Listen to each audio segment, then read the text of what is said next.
Good evening, everyone. My name is Marie Chris A. Kagod, and tonight I will be explaining how individual variation occurs.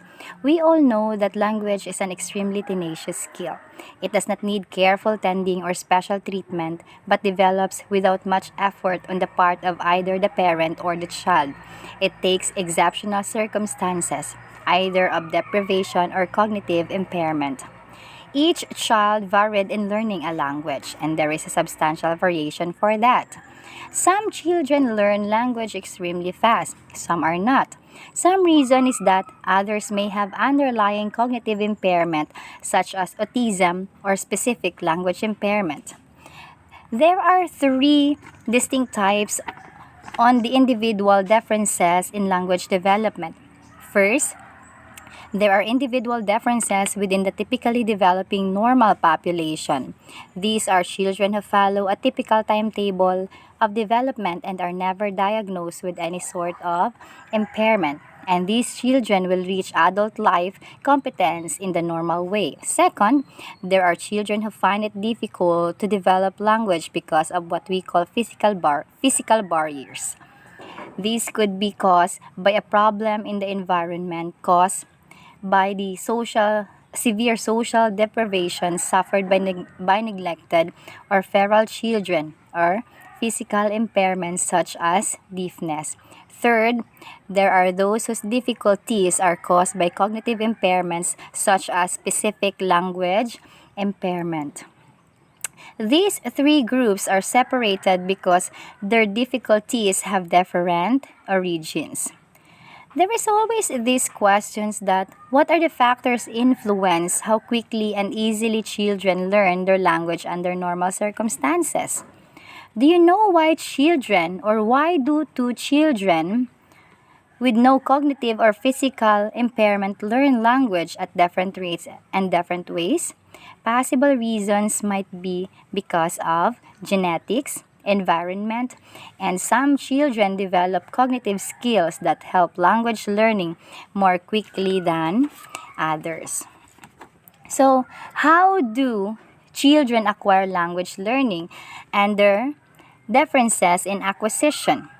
Norming study of MacArthur Bates' communicative development inventories on the CDIs are very famous.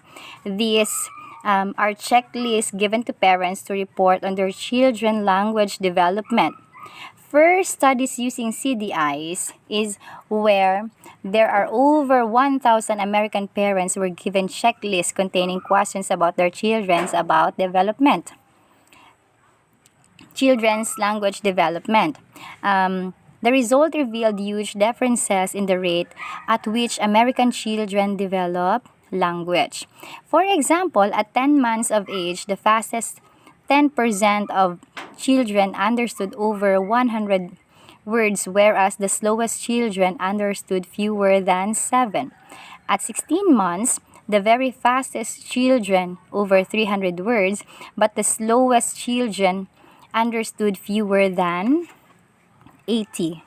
The MacArthur Bates CDI has been translated into 40 dialects and languages, and similar individual differences are reported in these other languages, which gives CDI scores in 5 different languages, which are the Danish, Croatian, Swedish, Mexican, Spanish, and American English, where the language-specific adaptations to CDI were similar, making cross-linguistic comparisons valid. So, cross-linguistics comparisons showed large individual variation across all languages. The number of words that children understood at 10 months ranged from 0 to 279 in American English, 0 to 168 in Danish, and 0 to 348 in Mexican English. And also, girls tend to be slightly faster than boys, at least at the early stages, and that children from high socioeconomic status SES groups and individual differences can persist into later childhood and even adulthood. School-age children differ in the extent that they use and understand more complex sentence structures. And this stands where individual differences are therefore large, universal, and long lasting. So, do individual differences have genetic basis? So, nativist theorists emphasize that the innate aspects of a language cannot explain individual differences because they possess a universal process of acquisition. Some nativists dismiss differences as unimportant because some variation may be marginal and can safely ignored across a broad range of linguistic investigation according to Chomsky 1986. But of course, it is not true that variation can tell us nothing about the genetic basis of language. In fact, the methodology used to study the influence of genes on behavior relies on the presence of individual differences, particularly those that can be attributed to the fact that different individuals inherit different combinations of genes from their parents. Researchers measures how similar one child is.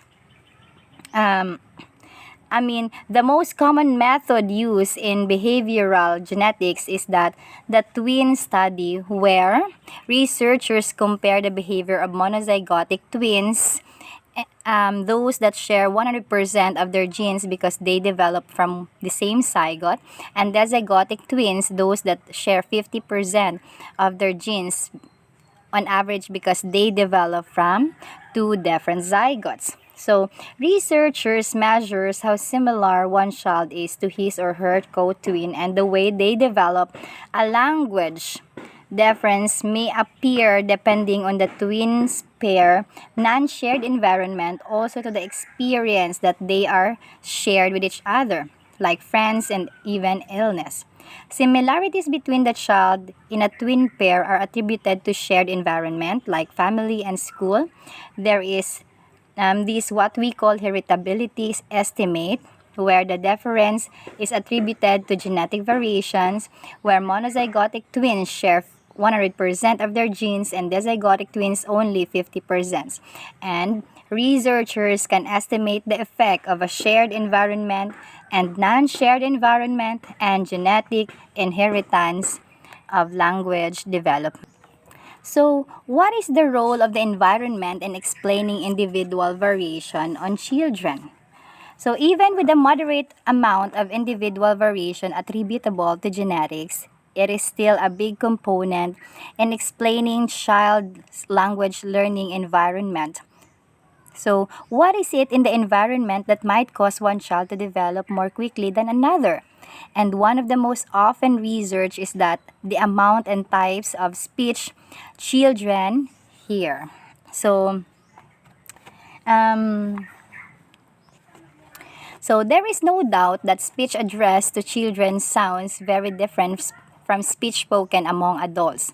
So there is this what we call the child-directed speech, or the CDS, also known as the motherist, is characterized by a very distinctive feature. So it has four distinctive features: the phonological features, lexical features, syntactic features, and communicative features.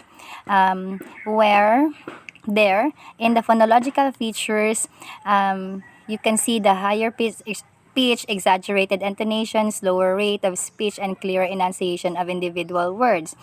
In lexical features, using or including the use of the diminutives, example, doggy instead of dog, and a high degree of repetition of the words. Example, there's a doggy. Can you see the doggy?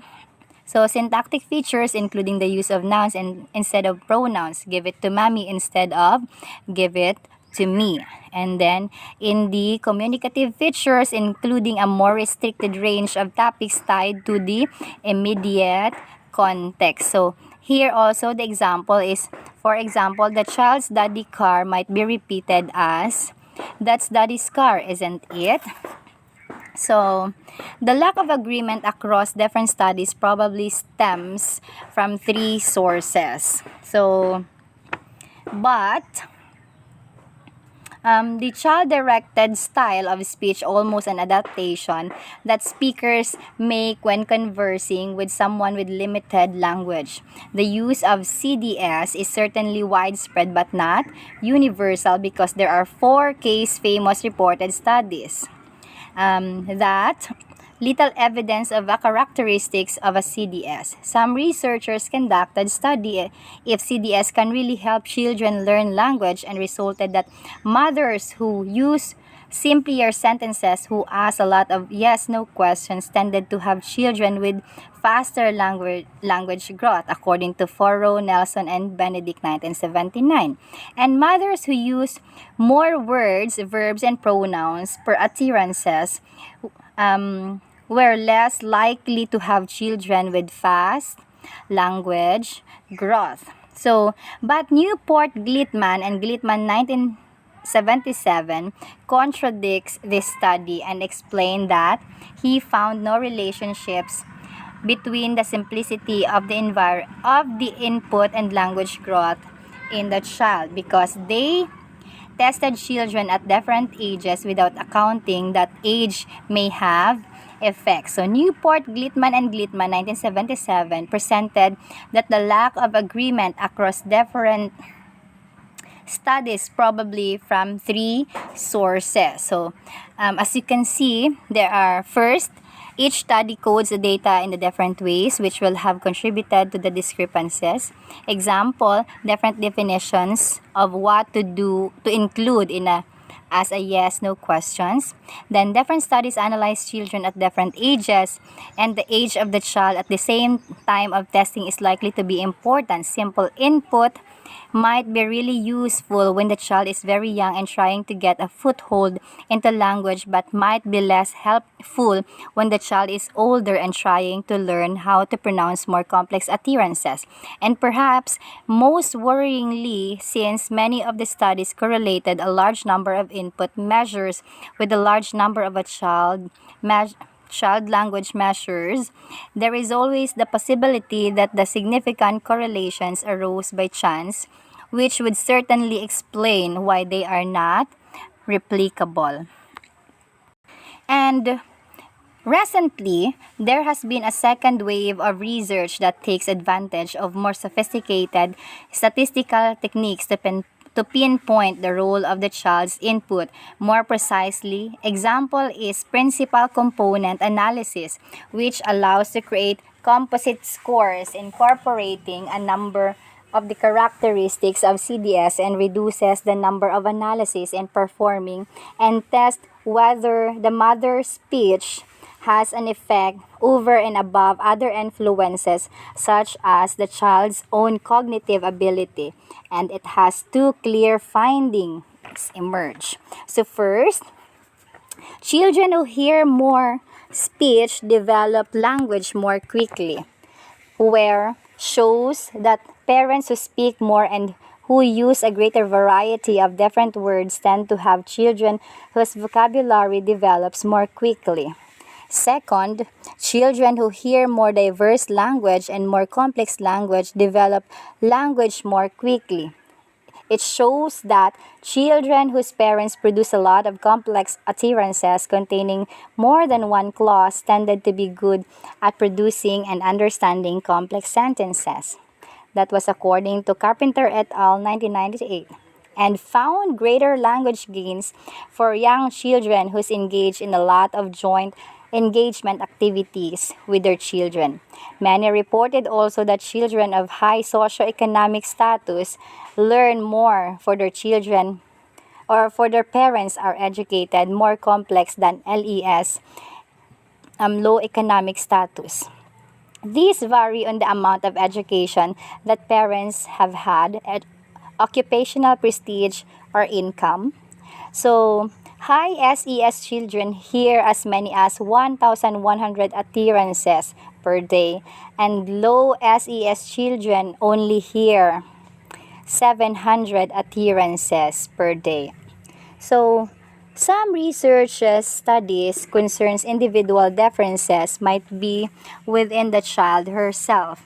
One robust finding is that the effect of gender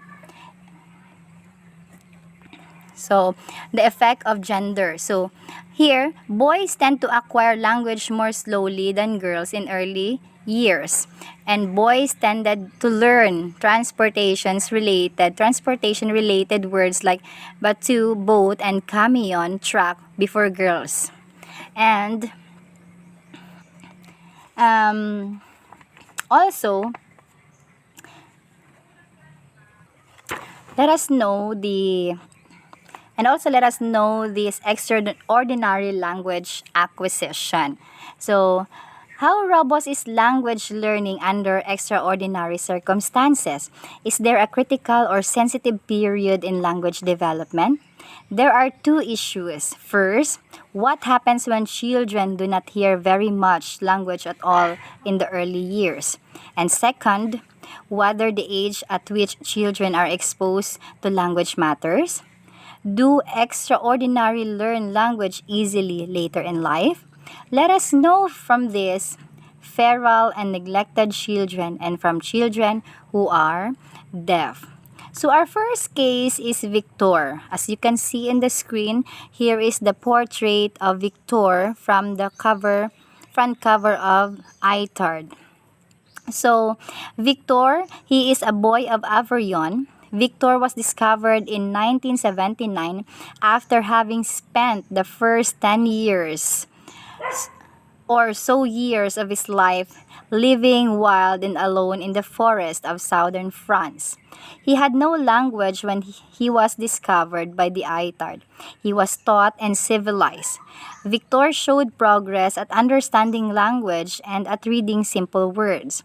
He learned to understand meaning of action words, but he never learned to speak. He only known two words, the milk and oh God. So Victor is untouchable to deaf mute. Our second case, similar, is Ginny, who was discovered at the age of 13 in Los Angeles and studied by Susan Curtis. And the Ginny team, that was 1977. So Ginny was maltreated by her father for about 20 months to 13 years of age. The day she was discovered, she was strapped to a potty, unable to move anything but her hands and feet. And at the night, she was transferred into a restrictive sleeping bag. Ginny was kept in a bare room with very little to stimulate her senses and raised in virtual silence. Everything she produced, or every time she produced sound, her father would beat her. So, Ginny can understand only few words like mother, walk, go, red, blue, and green, and could only produce two emotions or expressions, which is sadly stop it and no more. She never developed a native accent. Her language learning was much slower and more effortful than that of younger children, and she never developed full competence in some aspects of grammar. And our third case and the last case is Isabel. So, Isabel had much happier outcome according to Davis 1947. She was discovered in Ohio, 6.5 years, he had spent those years isolated in the darkened room with her mother with no language input because her mother was a deaf mute. He could only make croaking noise but learned and caught up in other children at the time she was 8 years. These distressing case studies tell us two things. In the face of severe social, emotions, and communicative deprivation, language acquisition is not robust at all. Second, it is difficult to compensate severe deprivation in early childhood, and perhaps to do so after the end of childhood. So next is, how do deaf children learn language? So Deaf children's Deaf children learn sign language just as easily as hearing children learn spoken language as long as they are exposed to it in the same way. Sign languages are the equivalent of spoken languages in nearly all fundamental ways, differing only in modality.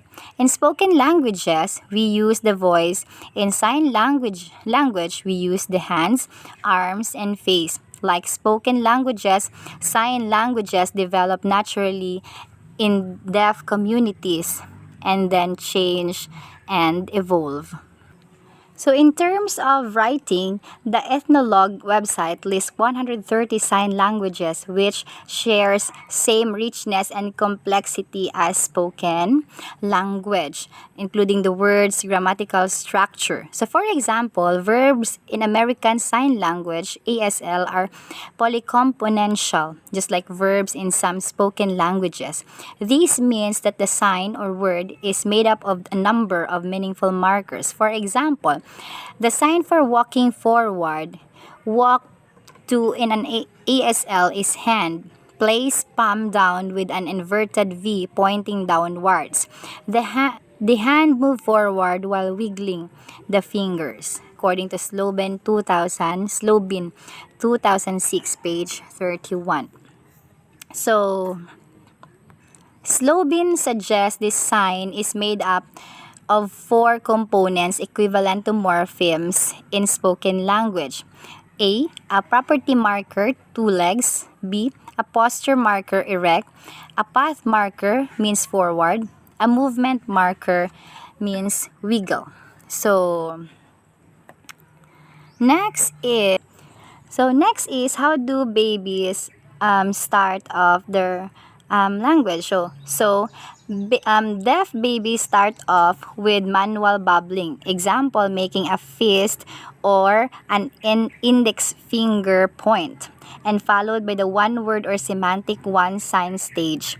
Then the production of multi-sign utterances, finishing with the acquisition of morphology and complex syntax. Sign language learners make grammatical errors also, just like spoken language learners. Example, to sign Abby goes in America Sign Language, the signer first sets up a location that represents Abby, then performs the sign in that location, according to Liu 1984, and discovered that young children often fail to sign in the correct location, instead using the citation location.